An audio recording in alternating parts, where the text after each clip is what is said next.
G'day folks, this is not the video we were planning on uploading today. As you can see over there, I'll just zoom in. We've had a bit of a mishap with the aquaponic trial. Might be something to do with all this water rushing in over the top of the dam. So we've had probably only about, I don't know, 50 to 100 millimeters of rain, between 2 and 4 inches of rain over the last couple of days. And the dams are well and truly full and overflowing. We'll take you down to this one here.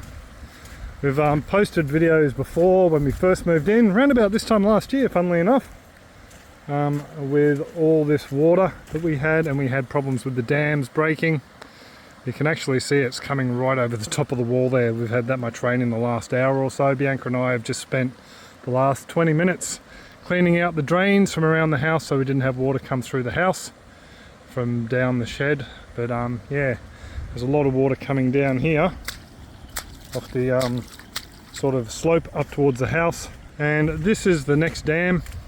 There's quite a torrent of water coming in over there. Now our big concern is over there, so we're going to go over there and have a bit of a gander. So the water hasn't quite made it over the top of this dam though, but over here I dare say it's eroding that bank quite well. Actually took a bit of vision of this, just getting bitten by meat ants here, but took a bit of vision of this about 2 weeks ago. There's a lot of grass growing there, so we had figured that that had armoured a lot of the erosion from other storms we've had through the year. But just this amount of water coming through there into that large dam, yeah, could be causing a few issues. I was also commenting to Bianca the other day about over there. There's actually a lot of grass that has fallen down, and we were hoping that that was going to cushion the fall of a lot of the erosion. So it'll be interesting to see what that has done after things have dried up a bit. So I'm just going to retreat from up here because these fellas keep biting my feet. So one of the plans we have for this little bit of a slope here is to get some swales built to redirect the water in so it enters the dams on a bit of a gentle slope, pretty much all like here. There's a lot of grass built up, so any water that comes through it doesn't tend to erode. Unlike over here, where we have all this water coming down the hill here, and it's just going off the edge here and causing these erosion points. You can probably hear that water down in there, and it's pretty much all along the whole edge of this dam here. One of the things Daniel pointed out was this needs to have a bit of a more gentle slope to stop the erosion, so that was one of the things he was planning on implementing. That's Danial Lawton. He's a permaculture earthwork specialist and also designer. Travels all around the world. He's actually done some pretty awesome work over in California recently, so I'll put links to his Facebook page and YouTube down below. This dam here was our initial concern because the spillway, we thought, goes down the side and runs across the dam wall, which it still does. But we found out there's actually a lower spillway just over there. There is a hole in the dam wall there with some pipe running through it, and that is taking water down to another holding dam on the other side, a small little thing. And then the old owners built a road over the top of that to create another dam wall, and the last time it flooded we'd actually seen it had eroded through that dam wall and is running down toward the creek down there. And this is all stuff we need to do in the future. I was planning on doing a big video on it, giving everyone the breakdown of what Daniel recommended at the time, but yeah, it's just basically it came down to a figure we could not afford at the time, or we could barely afford at the time, and then a few spanners got thrown into the mix, like Jack being bitten by a red belly around about this time last year, and some other financial commitments came up that we just had to take care of. So we didn't have enough money to do the earthworks. It was around about 40 grand to do all these dams, some swales, some dam work out the back, and a new driveway that wouldn't erode. So there's a fair bit of work that had to be done. Yeah, just something we couldn't afford, so we've had to put it off. So it doesn't look like we've had any frogs yet. We did a short the other day that shows some small red tree frogs that we get here everywhere. But that center tube holds 25 millimeters. I think so that's about 25, another 25 there, another 25 there, so possibly, yeah, between 50 and 100 mils I would say we've had of rain, probably closer to the 100 mils or 4 inches of rain, and that's been over probably 36-ish hours. So I dare say with that amount of rain, the creek will be over. I'll drive down and get some B-roll.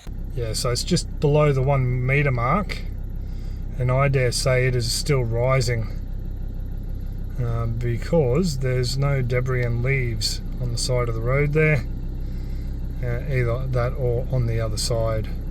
So there you go. I dare say we will be flooded in at least for 2, if not 3 days, because like I said, I reckon that water is rising.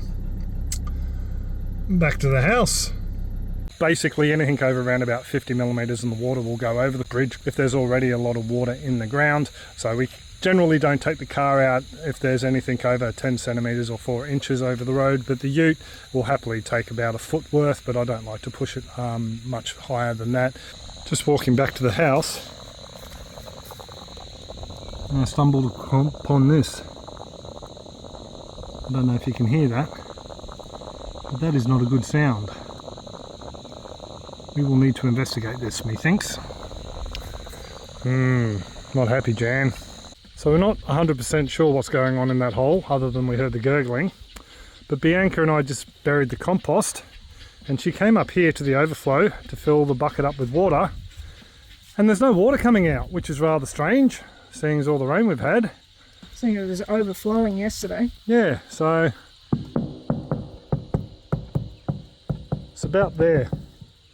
So it's round about there. So that gurgling is possibly a hole in some of this pipe work that comes down there and goes out to all the different paddocks. Yeah. So there's a series of faucets down there, or taps, or whatever you want to call them. And they're all run supposedly from this pump. So I dare say there's a breach from there, down there somewhere. So we need to isolate the water from that tap and that series of tap over there from everything else. So that is yet another thing to add to the list, my dear. Joy. Joy. So there we go, folks. We will leave it at that now. Yes. It's bright now. It is bright now. So between the clouds. Yeah, it just starts raining then stops, but we will pretty much will leave it there. We'll try and straighten this up a bit. There we go. We were trying to get the other video done, but it's just not going to happen, is it? No, it's too noisy. It's too noisy. So that's not at the moment, but then the rain will come through again. So we'll leave you on a bit of an angle in anticipation of the next video. Height adjustment. And we'll catch you next time. Look after yourself, folks. Stay safe. Bye. So we've had a little bit of rain over the last couple of days. Nothing too fantastic, but I have a feeling we've had at least 2 frogs and possibly 7 millimeters of rain. So I don't know if this is a sign of things to come. 2 of them down there hanging out in the base of the rain gauge. Let's just see if we can get them down in there. Got one in. There's the 2 of them. So they both look to be okay. I was a little bit worried they might drown. So we'll tip these little fellas out and let them get on their way, I think. Here you go, fellas, on your bike. I don't really think living inside one of these is a choice place to be, because not too many bugs get in there. Not 100% sure, but I think this could be the little red tree frog, or Latoria rubella, according to some frog ID groups. Thanks for the ID too, folks. So I've just come out to check the rain gauge for the flood short and found that it's inhabited by a load of frogs. One's already jumped as soon as I took the top off. There's 2 down in there. Actually, no, there's more. There's 3. 3 hoppers down in there, and 1 down in here. I'll pour this in here. Hey, off he goes. I don't know how long these guys have been in here, because we've had a couple of days of rain. Come on, out you go. But yeah, I wouldn't like to think they've got much chance of getting out, as that hole there is pretty small. I suppose they got in there, but it's a bit hard to get out, I would think. We'll tip these guys out on the grass and give them their freedom. 1, 2, 3. 3 little froggies. If I were you guys, I'd move along, because the chickens will be along soon. This one here looks like he spent a little bit too much time into the water. But I think they should really go and hide. Go on, I'm trying to save you. Because if the chickens find you, you're not going to last very long, mate. And guess what? I forgot to measure the water before I emptied it. And the wallabies are out. They like to come out when it rains. I don't know why. And generally don't see them up this close to the house during the day. But yeah, whenever it rains they tend to get a little bit more game.